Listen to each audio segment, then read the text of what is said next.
Outlook, adding email accounts from third-party hosts. If the client's email isn't hosted by Microsoft, Outlook, or Google, you're going to need to gather a few extra pieces of information to make the email work.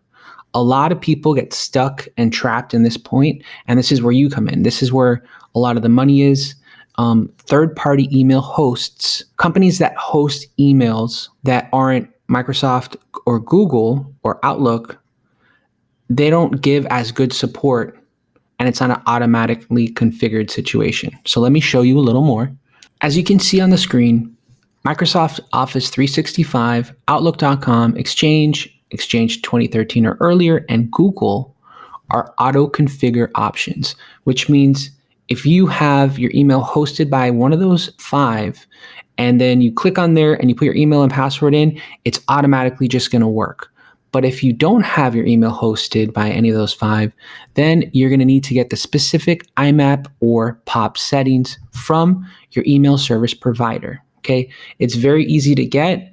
Each email service provider will usually have a place on the website with that information or a phone number where you can call and get that information from them. I'm going to give you an example so you can see how it's done. But before I do that, I'm going to show you a little bit more about what POP and IMAP is. Okay, before we get started, I have to explain 2 different protocols to you, and I'm going to do it in the most simple way possible. You have 2 email protocols. One is called IMAP, and the other is called POP. IMAP is used when you have multiple devices accessing information, such as email, from the server. So if you check something on the iPhone and you delete an email, it's going to go ahead and delete it off the server and sync to your iPad, to your laptop, to your desktop, and whatever other devices you have. Now, if you use POP, that typically is for one device. So POP is for one device and everything gets downloaded to that device. If you delete it off the device, it doesn't necessarily sync up with the server and it won't sync across other devices as well. POP is used mainly on inexpensive or free email accounts, typically with one computer. IMAP is for someone who wants to be able to delete something off one device and it's automatically deleted off the other, and it's very simple to use. So both are good for different situations. I'm going to go ahead and show you how to use both. All right, so this is a third-party email host called Bluehost. One of my clients, a law firm, uses them. So we're going to do a test email setup on Outlook using IMAP. I logged into the control panel. Each email service provider will have a control panel in which you can log in and get the information you need, the POP or IMAP settings. Now, if you can't get into the control panel, you can always call and they will get you in. Okay, so no excuses. I want you guys to try to make a habit of copying and pasting the information, because if you make a typo, it's not going to work. And you know what? Usually I don't make a typo, but if it's the 10th job of the day and I'm a little fatigued and I'm in a rush to get home for dinner on time, then, I've made mistakes where I've added 3 M's to the immigration, or the port was wrong, or I dyslexified it. So definitely, if you can copy and paste, you're putting yourself in a much safer situation. So let's get started. First, I'm going to grab the email address.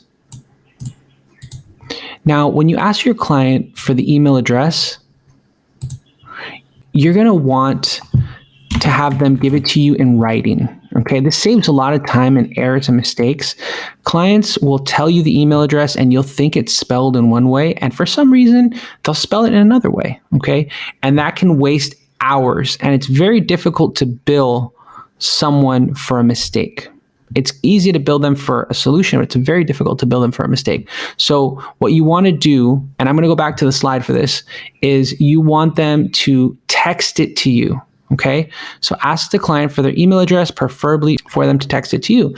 Okay, so now note, getting a client to text you is very important goal to accomplish. Once they text you, you can text them in the future to follow up. They've opened that line of communication with you. You've entered the inner sanctum. Now you have a much closer relationship with them because it's very personal. Text open rates are above 90% and SMS is free from your phone.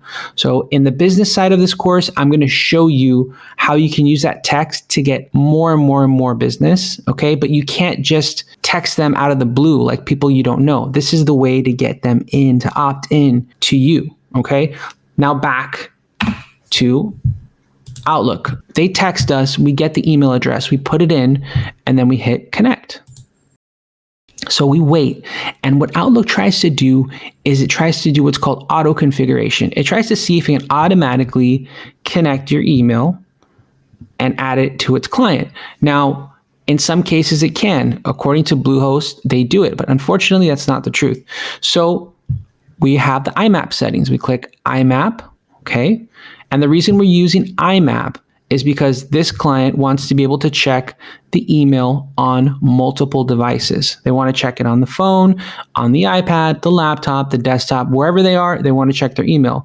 With POP, it's more difficult to check on multiple devices. So we go back to our settings and we're going to go ahead and copy the incoming mail server. Incoming mail server, paste. Now let's go back. Encryption method.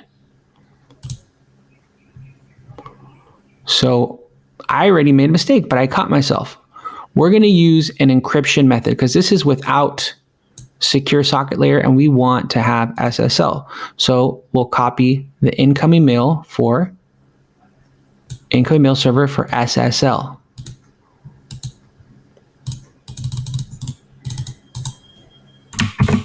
Okay, now we're going to get the port.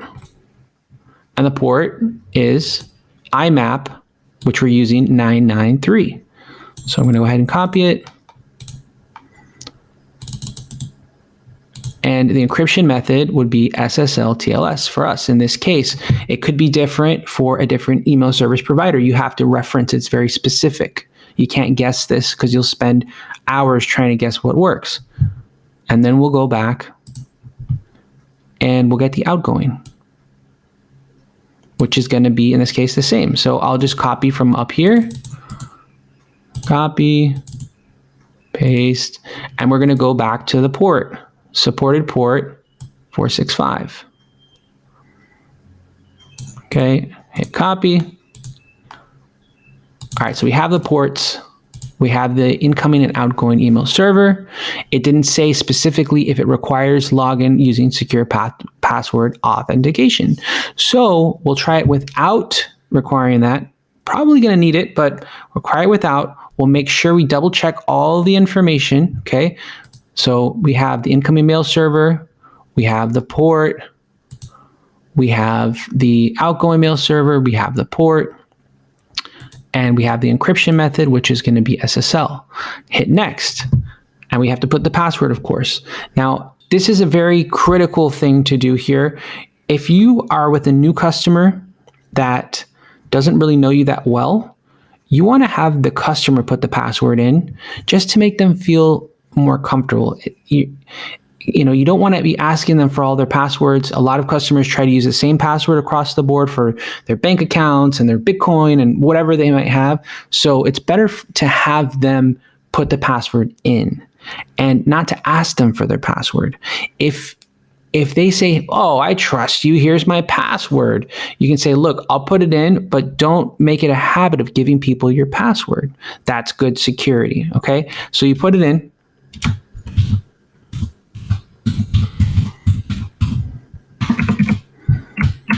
All right, and then you can check it by hitting this little eye icon that shows you if you typed it correct, and then hit connect. So if all the settings are in place, the password's right, it should say, okay, account successfully added. So good job.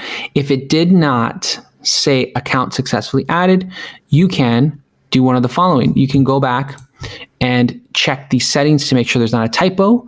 You can log in through the webmail portion, which is like go through the browser, you go to the webmail. If you don't know how to get to the webmail, you can ask the email service provider and they will tell you how to get into the webmail and check to make sure the password is correct. And if you still can't get in after using the copying the email settings, making sure the password's correct, then you can always call the email service provider for support. And most of the time, it's going to be free. And there's absolutely nothing wrong with tech support, calling tech support. Why do I say that? Because your client is too busy, doesn't have the patience to deal with talking to a tech support person. That's why they have you. Okay, so last but not least, we click done, we go into Outlook, and the most important part, we have to test to make sure it actually works. Because if you go all this way and you don't actually send and receive email, and you leave and you send them a bill and they realize it doesn't work, they're going to call you back, number one, and they're going to think you're unprofessional. So you just go ahead and do a simple test.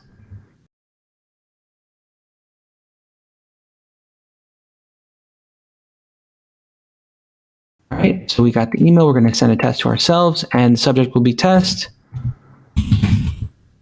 and the body will be test, and we will send it. Yeah, Microsoft does a test, but you want to test it yourself, and you want to have a client test it so that the client knows the issue's been resolved. Congratulations, on to the next part.